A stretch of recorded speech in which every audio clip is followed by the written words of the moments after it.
વિદ્યાર્થી મિત્રો, આજે આપણે જે વિડીયો સિરીઝ નવી સિરીઝ ચાલુ કરી રહ્યા છે, ગુજરાતી વ્યાકરણ પ્લસ સાંસ્કૃતિક વારસો જીકે વિથ એમસીક્યુ. હવે આ જે ટાઇટલ રાખવામાં આવે છે બહુ વિચારીને રાખવામાં આવેલ છે, બરાબર. જરૂરથી આપણે આ સિરીઝ ગમે તો બધાએ લાઈક કરવાનું, શેર કરવાનું, સબસ્ક્રાઈબ કરવાનું છે. વધુ વાત ના કરીએ, આપણે ટોપિક પર જઈએ છીએ અને લાસ્ટમાં આપણે એક વિનંતી પણ કરવી છે. તો પહેલો પ્રશ્ન છે ગુજરાતી વ્યાકરણનો છે, ગાલ નીચેનો મોંની અંદરનો ભાગ એટલે શું?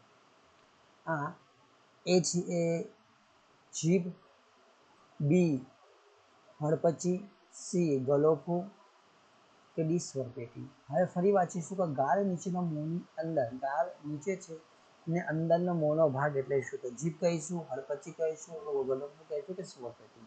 જો આપણો જવાબ હોવો જોઈએ સી ગલોફું, બરાબર. ગલોફું, હડપચી નહીં આવશે. હડપચી હોય છે ક્યાં? આ જે ગાલની ઉપરના ભાગ છે એને કહે છે હડપચી, બરાબર. જીભ એ બાની વચ્ચે છે. સ્વરપેટી અહીંયા આપણે જાણીએ છીએ, બરાબર. આ રીતના આપણે પ્રશ્ન. ચલો, હવે બીજો પ્રશ્ન છે, સમૂહમાંથી કન્યા દ્વારા વરની પસંદગી કરવી. વિકલ્પ એ છે સમૂહ લગ્ન, વિકલ્પ બી સમૂહ સગાઈ, સી છે સ્વયંવર કે કોઈ પણ નહીં. હવે અહીંયા ફરી વાત છે સમૂહમાંથી કન્યા દ્વારા વરની પસંદગી. હવે આ સમૂહ એટલે કે એકથી વધુ જોડી હશે તે સમૂહ લગ્ન થશે. સમૂહ સગાઈમાં પણ એકથી વધુ જોડી હોય. પણ જ્યારે કન્યા દ્વારા વરની પસંદગી કરવામાં આવે એટલે ઘણા બધા પુરુષ ઉમેદવાર હોય, એમાંથી કોઈ એકની પસંદગી થાય એટલે સ્વયંવર, બરાબર. તો આપણે વિકલ્પ થઈ જશે સી સ્વયંવર. ગણોમાં અધિપતિ એટલે શું? ગણોમાં અધિપતિ એટલે શું? વિકલ્પ એ ગણોદ, વિકલ્પ બી ગણપતિ, વિકલ્પ છે ગણોતી કે કોઈ પણ નહીં. ગણોદ નહીં આવશે ને આપણા વિકલ્પનો જવાબ હશે ગણપતિ. ગણોમાં અધિપતિ, જે ગણોના અધિપતિ છે તે ગણપતિના આખા પદ એટલે કોણ? આપણે સીજી ગણોના પતિ કહીએ છીએ, બરાબર. મૃત્યુ પછી જે જગ્યાએ જીવન જાય છે તે એટલે શું? વિકલ્પ એ પરલોક, વિકલ્પ બી સ્વર્ગલોક, વિકલ્પ સી પાતાળલોક કે કોઈ પણ નહીં. આપણો જવાબ હશે પરલોક. હવે સ્વર્ગલોક એટલે કે જે સ્વર્ગ સિધારે છે, જે પુણ્ય કરે આપણે સ્વર્ગલોક. પાતાળલોક એટલે કે પાપી ત્યાં જાય છે, આવું કહીએ છીએ ને. તો એ રીતના જ્યારે મૃત્યુ પછી, આપણે મૃત્યુ પછી જે જગ્યાએ જીવ જાય છે તે તો કઈ પરલોકમાં જાય છે. સ્વર્ગલોક, પરલોક, આવો બે એક સાથે આપણે વિકલ્પ ગણતા હોય છે, પણ ના, એવું નથી. પરલોક એટલે ગયા, એટલે આ લોકથી બીજા, મૃત્યુ લોકથી બીજા લોકમાં. સ્વર્ગલોક છે, પાતાળલોક એનું તો નથી. પછી આવે સ્વર્ગલોક અને પાતાળલોકની ગણના. તો ચાલો, ત્રીજો પ્રશ્ન છે, પડતીમાં હોવા છતાં આબરૂ જાળવવાની શક્તિ ધરાવતી, અહીંયા ધરાવતી, બરાબર, ધરાવતી. આ કહેવતનો યોગ્ય વિકલ્પ એટલે કે પડતીમાં એટલે કે મુસીબતમાં હોવા છતાં આબરૂ જાય તેવી પરિસ્થિતિ હોય, મુસીબત બી છે અને આબરૂ જાય તેવી પરિસ્થિતિ પણ છે, તેવી સ્થિતિમાં પણ શક્તિ ધરાવતા હોય, એને શું કહીશું? તો એના માટે વિકલ્પ એ છે પડતાને પાટું મારવું, બીજું છે ભાંગ્યું તોય ભરૂચ, આશા અમર છે કે કોઈ પણ નહીં. ઉપરના વિકલ્પને સમજીએ તો પડતાને પાટું મારવું એટલે કે જે છે જે મુસીબતમાં છે એને આપણે મુસીબતમાં ધકેલીએ છીએ. આપણને કહ્યું છે કે પડતીમાં હોવા છતાં આબરૂ જાળવવાની શક્તિ એનામાં હોવી જોઈએ. તો કયું? ભાંગ્યું તોય ભરૂચ, બરાબર. આ ભાંગ્યું આ બે મુસીબતથી મુસીબત હોય છતાં પણ એને ભરૂચ, અને ભૃગુ ઋષિનું શહેર, એને ભૃગુ કચ્છ પણ કહીએ છીએ અને પ્રાચીન નામ, તો એ ભરૂચ કરે છે. તો એ કહેવાય કે આબરૂ જાળવવાની શક્તિ ધરાવતા હોવું જોઈએ. આશા અમર છે એટલે કે આશાવાદી હોવું એના માટે છે. બીજા પ્રશ્નની વાત કરી લઈએ. મોટી ઉંમરે કશું નવું શીખી શકાતું નથી તો યોગ્ય વિકલ્પ શોધો. તેના માટે સંતોષી નર સદા સુખી, બી મન હોય તો માળવે જવાય, સી પાકા ઘડે કાંઠા ન ચડે. તો મોટી ઉંમરે કશું નવું એટલે કે કંઈક નવું શીખવાની શક્તિ નથી, તો કઈ ઉંમર થઈ ગઈ એટલે કે, તો અહીંયા મોટી ઉંમરે કશું નવું શીખી શકાતું નથી એટલે કે ઉંમર વધી ગયા પછી જે કામ કરો તે જ કરી શકાય, બીજું નહીં. તો એનો અર્થ શું થશે કે સંતોષી નર સદા સુખી એટલું શીખીને પછી છોડી દેવું. પછી મન હોય તો માળવે જવાય એટલે કે મનમાં ઈચ્છા હોય તો આને જે છે એની સાથે બંધ બેસતું નથી. પછી પાકા ઘડે કાંઠા ન ચડે, તો આ એની સાથે યોગ્ય નહીં હોય, કે ઉંમર થઈ ગઈ, પાકા ઘડે કાંઠે ન ચડે. ત્યાર પછીનો પ્રશ્ન જોઈએ કે દુકાળમાં અધિક માસનો યોગ્ય વિકલ્પ જણાવો. એટલે એનો અર્થ પૂછ્યો છે. પહેલો અર્થ છે કે અધિક માસમાં દુકાળ પડવું, દુકાળમાં અધિક માસ કે મુશ્કેલીના સમયમાં મુશ્કેલીમાં વધારો થાય. દુકાળમાં અધિક માસ યોગ્ય વિકલ્પ. જો અધિક માસમાં દુકાળ એટલે કે અધિક મહિનામાં દુકાળ, કે દુકાળમાં દીપ, આ બંને પ્રશ્ન વિકલ્પ એક જેવા છે, ખાલી ફરી ફરીને પૂછ્યું છે. આ વિકલ્પ તો છે નથી. તો મુશ્કેલીના સમયે મુશ્કેલીમાં મુકાય એટલે કે મુસીબતમાં ઓલ મુસીબતમાં થવું એટલે કહેવાય કે દુકાળમાં અધિક માસ થયો. પછી છે જે ડાહ્યો માણસ લાંબુ જીવે નહીં, યોગ્ય વિકલ્પ શોધો. ડાહ્યો માણસ લાંબુ જીવે નહીં તો એ જે જન્મ્યું તે જાય. બી વિકલ્પ છે દુકાળમાં અધિક માસ હોવો. સી છે સહાણો માણસ લાભત નહીં. ડી વિકલ્પ કોઈ પણ નહીં. જો ડાહ્યો માણસ એટલે કે જે સારો માણસ છે એ લાંબુ જીવે તો નથી, તે જે જન્મ્યું ત્યાં એ કંઈ બેસતું નથી, કે જે જન્મે છે જવાનું છે, પણ ડાહ્યા માણસ સાથે કોઈ લેવા દેવા નથી.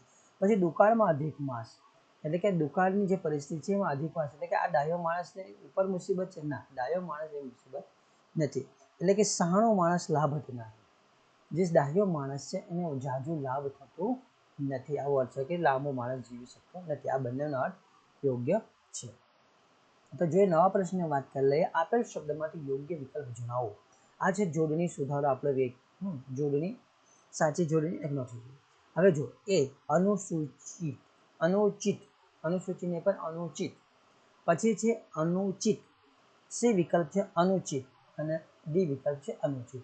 હવે આમાં સમજો તો અનુચિત, આગળ હસ્વ છે, પાછળ બંને હસ્વ છે. આ એક દીર્ઘ છે ને આ ઊંચું હસ્વ છે, આ હસ્વ છે ને અહીંયા છે. તો તમને ધ્યાનમાં હશે તો બંનેનું ઉપર થોડું અંતરમાં છે. જે આપણો વિકલ્પનો જવાબ છે એ છે અનુચિત, બરાબર. ત્યાર પછી જોઈએ આપેલ શબ્દમાંથી યોગ્ય વિકલ્પ જણાવો. એ છે આશીર્વાદ, બી એ પણ આશીર્વાદ છે પણ અહીંયા દીર્ઘ છે, સી છે આશીર્વાદ હસ્વ છે અને રેફ વધારેનો છે અહીંયા, પછી ડી છે આશીર્વાદ, બરાબર. હવે આ આશીર્વાદ ને આ આશીર્વાદ બંને સેમ છે, બરાબર. આ ખાસ ધ્યાન રાખજો. તો આ ખોટું થઈ ગયું તો આ પણ ખોટું થઈ જશે, પણ આ બંને સાચા છે. કેવા? આ બંને સાચા છે, એક જ વિકલ્પ છે, બરાબર. આશીર્વાદ આવો જે દી છે દીર્ઘ હોય છે. નેક્સ્ટ પ્રશ્નની વાત કરીએ, આપેલ શબ્દમાંથી યોગ્ય વિકલ્પ જણાવો. ક્ષિતિજ એ, બી એ પણ ક્ષિતિજ છે, સી ક્ષિતિજ છે અને ડી એ ક્ષિતિજ છે. હું જે બોલું છું ઉચ્ચારણ પ્રમાણે જોજો, તમને ધ્યાનમાં આવે, બોલી જો તો તમને ધ્યાનમાં. ક્ષિતિજ અને ક્ષિતિજ, આ ક્ષિતિજ, બરાબર. ક્ષિતિજ અને આ ક્ષિતિજ, આવું બોલે તો આપણને ધ્યાનમાં આવે તો સાચો વિકલ્પ કયો છે. આ છે ક્ષિતિજ, બરાબર. જ્યાં આપણે આ વ્યાકરણ છે એ જરૂરથી તમે જોઈ રહ્યા હો તો તમે પણ એની સાથે સાથે પ્રેક્ટિસ કરતા રહેજો. એ વિકલ્પ કે બે વિકલ્પ તમારા, જેથી તમને ખબર પડે કે હું ક્યાં સાચો છું અને તમારા માર્ક્સ પણ ગણતા રહેજો. આપણો જે વિકલ્પ છે એ ક્ષિતિજ, બંને કેવા આવશે? દીર્ઘ. કારણ કે આ છે સંયુક્ત વ્યંજન, બરાબર. આ સંયુક્ત વ્યંજન છે, એની પાછળ જે આવે છે હંમેશા લઘુ હોય છે, આવું ભણીએ છીએ, એટલે કે દીર્ઘ હસવું હોવું જોઈએ.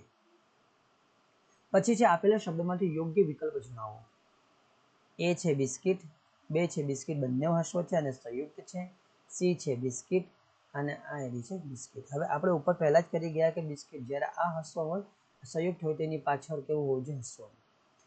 હવે જે આપણો વિકલ્પ છે એને આન્સર છે કયો? હા, બરાબર. બિસ્કિટ, બી, બંને હસ્વ છે ને સ જોડાયેલો છે, બરાબર. ત્યાર પછી જોઈએ આપેલ શબ્દમાંથી યોગ્ય વિકલ્પ જણાવો. એટલે ભિખારી, જોડણી છે, બરાબર. ભિખારી કયું? આ ભિખારી, સી બી પણ ભિખારી છે, ડી પણ ભિખારી છે. આમાં હસ્વ છે, બંને હસ્વ છે અને આમાં એ બંને એક હસ્વ છે એક દીર્ઘ છે, આ બંને હસ્વ છે. એકમાં ભી દીર્ઘ છે, હસ્વ છે, દીર્ઘ છે ને પછી પાછું બંને દીર્ઘ છે, તો બરાબર. તો આપણો જે વિકલ્પ છે એ ખાસ કરીને ભિખારી આ રીતના લખાતો હોય છે, બરાબર. જો જોડણીને તમને લગતા એક વિડીયો માંગતા હોય તો જરૂર તમારે કમેન્ટ કરશો તો તમને જોડણીને લગતા એક લેક્ચર લઈને આવી જશે. ત્યાર પછી જોઈએ કયો શબ્દ પ્રકાશની વિરોધમાં નથી. કયો શબ્દ પ્રકાશનો વિરોધી નથી? યુતિ, બી અંધકાર, સી તિમિર, ડી તમ. હવે તમને ધ્યાનમાં આવશે કે પ્રકાશના જે સમાનાર્થી આપણને યાદ હોય, આપણે એને વિરોધી શોધી શકીએ. જો પ્રકાશ, અંધકાર પ્રકાશનો વિરોધી નથી. પછી તિમિર, એ એટલે અંધકાર જ થાય, અને તમ એ કેવા છે? એટલે અંધકાર જ થાય. આમાં યુતિ એ પ્રકાશનો વિરોધી નથી, બાકી બધા કેવા છે? પ્રકાશના વિરોધી છે. અંધકાર એટલે પ્રકાશનું ઊંધું, તિમિર એટલે પણ અંધકાર થાય અને તમ એટલે પણ અંધકાર થાય. આમાં માત્ર એક પ્રકાશનું વિરોધી નથી, યુતિ એ પ્રકાશનું વિરોધી નથી. ત્યાર પછી જોઈએ નીચેનામાંથી વિરોધી શબ્દની જોડી સાચી નથી. હવે આમાંથી આપણે જે જોડી છે એ સાચી જોડી નથી એ શોધવાનું છે. સંધિનું વિરોધી થશે વિચ્છેદ, સંક્ષિપ્તનું વિરોધી થશે વિસ્તૃત, વામનનું વિરોધી થશે વિરાટ અને સારંગનું વિરોધી થશે કુરંગ. સારંગ અને કુરંગ જેવો કોઈ વિરોધી હોતું નથી. તો આપણો વિકલ્પ કયો ખોટો છે, એટલે કે પ્રશ્નનો જવાબ થશે હા કે ડી, સારંગનું વિરોધી કુરંગ. બધું ખોટું છે, બાકી બધી કેવી છે જ્યાં છે જોડી એ બધી સાચી છે. નીચેનામાંથી વિરોધી શબ્દની જોડી સાચી છે. હવે અહીંયા આપણને પૂછ્યું સાચી જોડી પૂછ્યું. પહેલું હતું સાચી નથી. અકર્મીનું થશે સકર્મી, અકારણનું છે સકારણ, અખંડનું છે ખંડિત, એટલે ડી વિકલ્પ છે બધી જ. બરાબર, આ સકરમાં આ પણ સાચી છે, આ પણ સાચી છે અને આ પણ સાચી છે. એટલે આપણો જવાબ થશે ડી, કે આ બધી જ જે જોડી છે વિરોધી એ બધી સાચી છે. વિરોધાર્થી. પછી નીચેનામાં વિરોધી શબ્દની જોડી સાચી છે. આચાર એટલે અનાચાર થશે, આદર કે અનાદર થશે, આદર્શનો વ્યવહાર થશે, કે પછી ડી વિકલ્પ આપણે બધા છે. બરાબર, હવે આચાર અનાચાર આપણને ખબર છે, આદર અનાદર પણ ખબર છે, પણ અહીંયા આગળ આપણને ખબર છે આદર્શ. આદર્શનું વિરોધી શું થશે? વ્યવહાર. બરાબર, આદર્શવાદ બધું આદર્શ કે વ્યવહારમાં હોતું નથી. બોલવાના આદર્શ હોઈ શકે, એનું વિરોધી થશે વ્યવહારમાં. બરાબર, ત્યાર પછીનું જોઈએ નીચેનામાંથી વિરોધી શબ્દની જોડી સાચી છે. અનુચિત આપણે જોઈ ગયા ને ઉચિત, અપરાધીનું નિરપરાધી, અપેક્ષાનું ઉપેક્ષા, કે પછી બધી જ સાચી છે. બરાબર, નીચે વિરોધી શબ્દની જોડી સાચી. અનુચિત અને ઉચિત એનું વિરોધી સાચું છે. અપરાધીનું વિરોધી નિરપરાધી, અપેક્ષાનું વિરોધી ઉપેક્ષા, આ બધા સાચા છે. ત્યાર પછી જો નીચેનીમાંથી કઈ વિરોધી જોડી સાચી છે. અભદ્રનું વિરોધી છે ભદ્ર, અમીરનું થશે ગરીબી અને અવરનું થશે જવર. હવે આમાં થોડી તકલીફ પડી શકે, બાકી બધી આપણને આવડે એવું જ છે. તેનો અર્થ છે કે આ બધી જ જોડીઓ સાચી છે. ત્યાર પછી જોઈએ સરસ્વતી ચંદ્રમાં આદર્શ રાજ્ય માટે કઈ યોજના સૂચવવામાં આવી છે. વિકલ્પ 1 છે સર્વધર્મ સંભાવ, બી છે સમાનતા, સી છે સ્ત્રી ઉન્નતિ, ડી છે કલ્યાણ ગ્રામ. પણ જ્યાં સરસ્વતી ચંદ્ર નવલકથા છે એ આદર્શ રાજ્ય માટે કઈ યોજના છે? આ સૌથી મોટી નવલકથા છે. બરાબર, તો એનો જે જવાબ છે આપણો છે કલ્યાણ ગ્રામ, એની યોજના હતી. ત્યાર પછી જો ગુજરાતી સાહિત્યમાં કયા કવિ અંધ હતા? એ પ્રીતમ, બી ભાલણ, કવિ ધીર, કે પછી કોઈ પણ નહીં. બરાબર, એકમાત્ર જેમ હિન્દીમાં સૂરદાસ હતા તેમ ગુજરાતી અંદર પ્રીતમ એ અંધ કવિ હતા. ગુજરાતના પ્રથમ પુસ્તકાલય કયું? એ ગુજરાત વિદ્યાપીઠ, બી હિમાભાઈ ઇન્સ્ટિટ્યૂટ, સી શારદાબેન ઇન્સ્ટિટ્યૂટ, કે કોઈ પણ નહીં. બરાબર, આમાં ગુજરાતનું પ્રથમ પુસ્તકાલય પૂછ્યું છે, આ છે હિમાભાઈ ઇન્સ્ટિટ્યૂટ. ત્યાર પછી ગુજરાતનું પ્રથમ સાપ્તાહિક કયું હતું? એ શ્રી મુંબઈ સમાચાર, બી નવજીવન, સી ગુજરાત મિત્ર, ડી કોઈ પણ નહીં. હવે ગુજરાતનું જે પ્રથમ સમાચાર પત્ર હતું એ શ્રી મુંબઈ સમાચાર, એટલે એ વિકલ્પ આપણો એ થશે. હવે આ જે વિકલ્પની અંદર કરશનદાસ મૂળજીએ કયું સામાયિક પ્રગટ કર્યું હતું? કવિલોક, જ્ઞાનસુધા, સમલાલોચક, કે કોઈ પણ નહીં. કરશનદાસ મૂળજીએ જે સામાયિક પ્રગટ કર્યું હતું એ કવિલોક, અને આ કવિલોક એ આજે પણ કવિતાના ક્ષેત્રમાં ખૂબ જ મહત્વનું કામ કરી રહ્યું છે. બરાબર, તો આ પણ ખાસ ધ્યાન રાખી લો. ત્યારે વાત કરીએ કયું સામાયિક આજે પણ કવિતા ક્ષેત્રે યોગદાન આપી રહ્યું છે. તો આપણે આગળ વાત હમણાં જ કરી ગયા, એ કવિલોક, જ્ઞાનસુધા, સી સમાલોચક, કે ડી કોઈ પણ નહીં. આપણે હમણાં જ વાત કરી ગયા કે કવિલોક જે અમદાવાદનું ખૂબ જ પ્રખ્યાત છે, જે કવિતા ક્ષેત્રે આજે પણ યોગદાન એનું આપી રહ્યું છે. પછી વાત કરીએ પ્રથમ ગુજરાતી સામાયિક જે મુંબઈ સમાચાર કોણે પ્રકાશિત કર્યું હતું? હમણાં પહેલા જ કરી ગયા, તો એ છે ગાંધીજી, વિકલ્પ બી છે દાદાભાઈ નવરોજી, સી ફરદુનજી મર્દમાન, કે કોઈ પણ નહીં. બરાબર, તો આપણો જે વિકલ્પ છે સી ફરદુનજી મર્દમાન. આમણે જે લેખ લખ્યા હતા અને એમણે યંગ ઇન્ડિયા શરૂ કર્યું ગાંધીજીએ, પણ સાપ્તાહિક નહીં હતું. બરાબર, જે સાપ્તાહિક શરૂ કર્યું હતું શ્રી મુંબઈ સમાચાર એ હતું પહેલું, અને ફરદુનજી મર્દમાન. બરાબર, હવે જીકે વન લાઇનરની વાત કરી લઈએ. પ્રથમ ગુજરાત ઉદ્ઘાટક હોય તો જ્યારે ગુજરાતની સ્થાપના પણ કરી તો રવિશંકર મહારાજે કરી 1960 મે 1959. ગુજરાતના પ્રથમ રાજ્યપાલ મહેંદી નવાઝ જંગ. પ્રથમ મુખ્યમંત્રી ડૉક્ટર જીવરાજ મહેતા. ગુજરાતના પ્રથમ વિધાનસભાના અધ્યક્ષ કલ્યાણજી મહેતા. ગુજરાતના પ્રથમ વિધાનસભા ઉપાધ્યક્ષ અંબાલાલ શાહ. ગુજરાતના પ્રથમ વિધાનસભાના વિરોધ પક્ષના નેતા હતા નગીનદાસ બેનર્જી. પછી ગુજરાત હાઈકોર્ટના પ્રથમ ન્યાયમૂર્તિ સુંદરલાલ પ્રીતમલાલ દેસાઈ. આગળ વધીએ. ગુજરાતનું પ્રથમ મુખ્ય સચિવ કોણ હતા? વી ઈશ્વરન. ગુજરાતના પ્રથમ લોકાયુક્ત જસ્ટિસ ડી.એચ. શુક્લ. પ્રથમ પોલીસ વડા કાનેરકર. ગુજરાતના પ્રથમ ગૃહ સચિવ જી.એચ. સંજય. ગુજરાતના પ્રથમ ચીફ એન્જિનિયર હતા ઉપેન્દ્ર ભટ્ટ. ગુજરાતના પ્રથમ મહિલા મુખ્યમંત્રી આનંદીબેન પટેલ 2014. સૌપ્રથમ રેલવેની શરૂઆત ઉત્તરાયણથી થઈ અંકલેશ્વર. જરૂરથી આપણે આ સિરીઝ ગમે તો વધુ લોકોને શેર કરવું અને સબસ્ક્રાઇબ કરવાનું ભૂલશો નહીં. ફરી મળીશું નવા વિડીયો સાથે. જો આપણે આ વિડીયોનું ટાર્ગેટ રાખીએ છીએ કમસે કમ 10 લાઈક હોય તો આ વિડીયોની સિરીઝ ચાલુ રાખીશું. ચાલુ રાખવા માટે તમારે માત્ર કોમેન્ટ કરવાનો છે આપણે નીચે.